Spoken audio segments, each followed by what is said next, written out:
Hello and welcome to the latest episode of the Low Budget Review Show. I'm your host Eric Smith, and today I'm talking about Deadpool, Paws by Stefan Petrucha. It's an original prose novel of the Marvel Universe. It's from Marvel Publishing. Just came out a few weeks ago in August. At the time I'm recording this, that was a few weeks ago. Not necessarily at the time you're watching it, but it's Deadpool. I'm a little surprised they didn't wait until February to put this out to coincide with the Deadpool movie, but hey, I'm glad it's out now and I got to read it. And what you've got here is Deadpool has been hired by S.H.I.E.L.D. to stop an army of killer monsters. The twist is that the larval stage, air quotes, in the larval stage of these monsters is the form of cute little puppies. And Deadpool has no way of knowing which puppies are going to turn into monsters. And even though he's a crazy mercenary killer, he doesn't want to kill puppies. They're puppies. Who would want to kill puppies? What kind of monster would want to hurt a puppy? So Deadpool has a general idea of where these puppies are, where they're supposed to be, so he's got to track them down.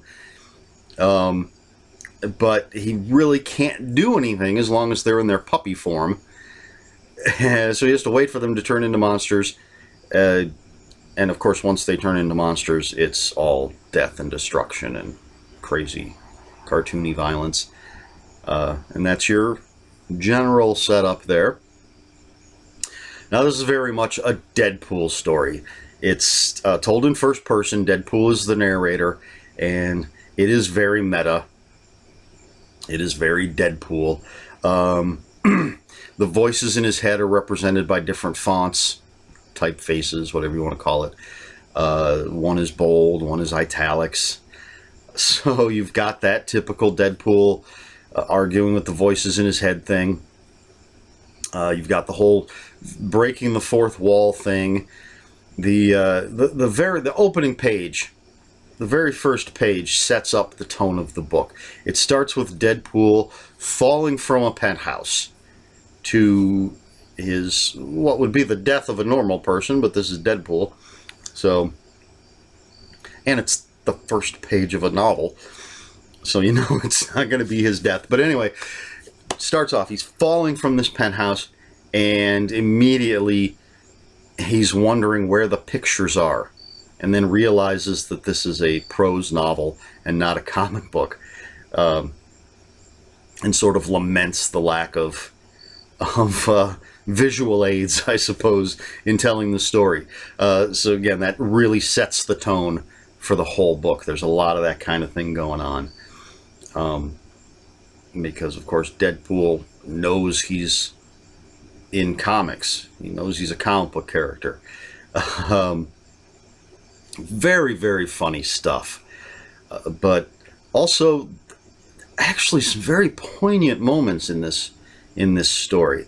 As absolutely hilarious as a lot of it is, the flashbacks or hallucinations or whatever they are, that sort of help develop the backstory of Deadpool and how he became who he is.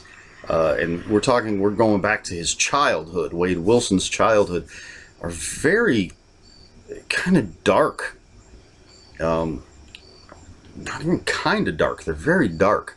But it just adds to the story. I mean, it really, it doesn't take you out of the story. At least it didn't take me out of the story. It's just an extra element. It's just not crazy Deadpool comedy the whole way through. So there's a little depth to this. It could have been just a lighthearted romp, some fluff, and there is fluff very much. And it's a comic book novel, but there is some deeper stuff here, which kudos to Mr. Petrucha for that. I think Petrucha does a great job of capturing Deadpool's voice and just the character of him. I have to imagine he's a difficult character to write well. Because I mean, a writer could just grab certain elements of the character and sort of emphasize those, and I think you would lose something, and he just would become a one-note, a one-off kind of character. And I do know that there are some people out there who think that's all that Deadpool is. But I happen to be a big fan. I mean, I discovered Deadpool a long time ago, and just thought he made a hell of an impression on me, and I've been a fan ever since. And I think Stefan Petrucha really captures the essence of Deadpool in the best possible way. Now, the story is PG-13. I know a lot of people are excited that the movie is R-rated. I'm excited that the movie is R-rated. But even though there is a parental advisory on the back, it is PG-13. Anytime Deadpool says something like, or it's got, the little just symbols instead of letters, instead of the actual word. So, but there is plenty of violence and death.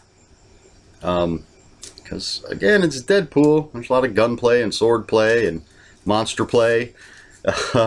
And speaking of the monsters, here's a little tiny spoiler. Not really, it's not going to spoil the plot or anything. It's just that the monsters are all monsters from... man, I'm going to be using the word monster a lot here in the next minute or so. They're all from the golden age of monster comics, monster Marvel comics. I call it the golden age. I'm not sure actually where it fits in the official golden age, silver age thing, but back in the early 60s, the Tales of Suspense, Tales to Astonish, those books, before they started doing the superheroes, they did a lot of monster stuff. So, and a lot of them, their names started with G. So actually, let me reach over here and grab this little thing, because I wrote a bunch of them down. So you have Goom, and Gorgola, and Gugam, and Gruto, to name just a few. And they're all giant monsters, typically from outer space.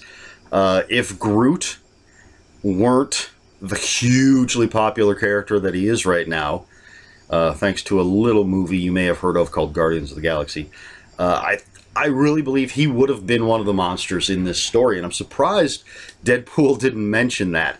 I think it would have been perfect for the tone of the story, because Groot originated back in the early 60s in one of these comics and was just an alien invader, and all these monsters seem to like to declare themselves, just like Groot does the whole I am Groot thing. There's a lot of I am Goom and I am Gorgola.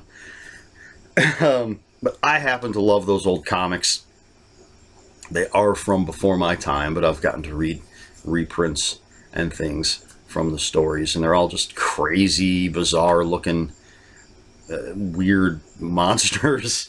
So I thought it was really cool that that's the way Petrucha went and decided to use all of these monsters from back in the day.